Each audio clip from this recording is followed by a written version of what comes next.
விட்டு வா என்று சொன்னார். கையொப்பை விட்டார்கள். மின்சார வாரியம் ஒன்றிய அரசிற்கு ஆல்மோஸ்ட் 90% சொந்தமானது. நான் கடன் கூட பெற முடியாது, எந்த அனுமதியும் நமக்கு இல்லை. ஆனால் மின்சார வாரியம் நம்முடைய அரசு என்று சொல்லுகிறோம். முழு கட்டுப்பாட்டில் உதய் மின் திட்டம் கையொப்பமிட்ட பிறகு ஒன்றிய அரசு தன்னை வீங்கி விட்டது.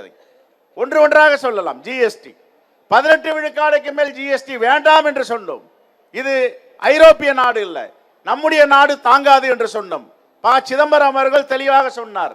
நாங்கள் சொன்ன ஜிஎஸ்டி வேறு, நீங்கள் கொண்டு வருகின்ற ஜிஎஸ்டி வேறு. ஒன்றிய அரசே, பாஜக அரசே இந்திய மக்கள் மீது இந்த வரியை திணிக்காதீர்கள், இந்த நாடு தாங்காது என்று சொன்னார். 40 விழுக்காடு வரி. எதற்கு 40 விழுக்காடு வரி? ஐசியூல உயிருக்கு போராடி கொண்டு இருக்கிறார்கள் உள்நோயாளிகள், அவர்களுக்கு 40 விழுக்காடு வரி. நம்முடைய மாற்றுத்திறனாளிகளுக்கு உபகரணம் வாங்க வேண்டும் என்றால் அவர்களுக்கு வரி. கடைசியில உலகம் முழுவதும் ஆய்வறிஞர்கள், நிதி ஆளுமைகள் எல்லோரும் கடிதம் எழுதினார்கள், கட்டுரை எழுதினார்கள்.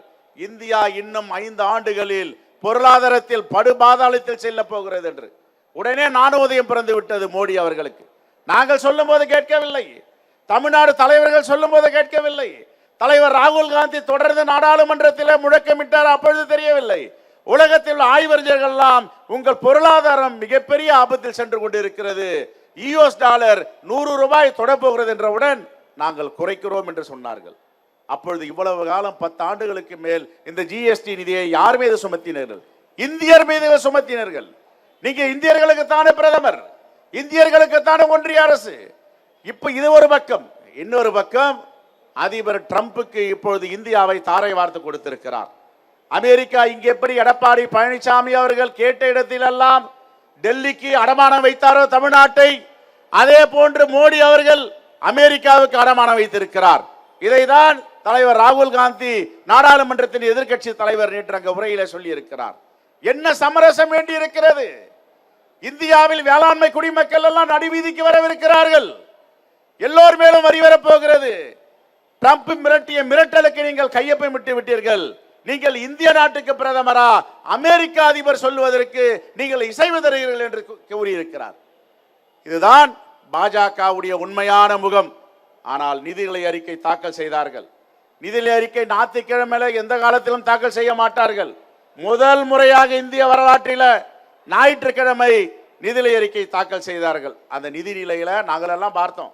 தமிழ்நாட்டில் எல்லாம் படையெடுத்து வரீங்கள, வடநாட்டு படையெடுப்பு, அந்நிய படையெடுப்பு தமிழ்நாட்டின் மீது இவ்வளவு வேகமாக வருகிறது. ஒருவர் முகமூடி அணிந்து கொண்டு போய் பேசிவிட்டு வருகிறாரு. ஆனால் எதுவோ சலுகைகள் அறிவிக்க போகிறார்கள். தேர்தலுக்காக எப்பொழுதும் சலுகைகள் அறிவிப்பார்கள், திட்டங்களை அறிவிப்பார்கள். தேர்தல் முடிந்தவுடன் திரும்ப பெறுவார்கள். இல்லை என்றால் அது நிறைவேறாது. ஆனால் நாங்களும் பார்த்து கொண்டே இருக்கிறோம். அம்மையார் நிர்மலா சீதாராமன் அவர்கள் நிதித்துறை அமைச்சர் முதலில் திருக்குறளை படிக்கவில்லை. ஏன் திருக்குறளை மறந்துவிட்டார்? எப்பொழுதுமே எந்த காலத்திலும் திருக்குறள் படித்து விட்டுதானே நிதிநிலை அறிக்கையை தாக்கல் செய்வார்கள். அதற்கு பிறகு பார்த்தால் ஒரு நையா பைசா கூட தமிழ்நாட்டுக்கு ஒதுக்கவில்லை. தமிழ்நாட்டுக்கு எந்த திட்டமும் இல்லை. அப்படி என்றால் மோடி அவர்கள் முடிவு செய்து விட்டார், தமிழ்நாட்டில் எதுவும் நடக்காது, அறிவிப்பு செய்தும் ஒன்றும் இல்லை, அறிவிப்பு செய்யாமல் இருப்பதே மேல். இந்த பணத்தை எல்லாம் உத்தரப்பிரதேசத்துக்கு கொண்டு போகலாம், ராஜஸ்தானுக்கு கொண்டு போகலாம், மத்திய பிரதேசம் கொண்டு போகலாம்.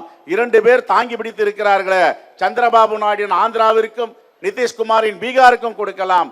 தமிழ்நாட்டில் எந்த நிதியை அளித்தாலும் அங்கு எதுவும் செல்லுபடி ஆகாது. ஏனென்றால் அங்கு முத்துவேல், கருணாநிதி, ஸ்டாலின் என்ற ஒரு தலைவர் இருக்கிறார். என்ன சலுகை அறிவித்தாலும் திட்டங்களால் வீழ்த்துகிறார் என்று. இன்று ஒன்றிய அரசு ஜிடிபி எடுத்துக்கொள்ளுங்கள். ஒன்றிய அரசு ஜிடிபி தமிழ்நாட்டால் உயர்ந்திருக்கிறது. தமிழ்நாடு வளர்ச்சி இல்லை என்றால் இந்தியா வளர்ச்சி இல்லை.